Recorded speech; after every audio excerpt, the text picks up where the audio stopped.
আজকে দিন আমরা এই দিন থাকতে থাকতে আমাদের যে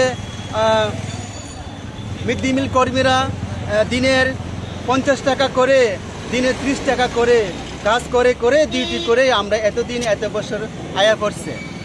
তাহলে তো আমাদের তো আরও সহ্য হবে না, আমাদের পেট তো মানে না। কিন্তু যখন আমাদের যে 50 টাকা দিন পেয়েছে এবং 30 টাকা দিন পেয়েছে, তবু আমাদের আমাদের মিড ডে মিল কর্মীরা কিন্তু দিন পৌঁছে না।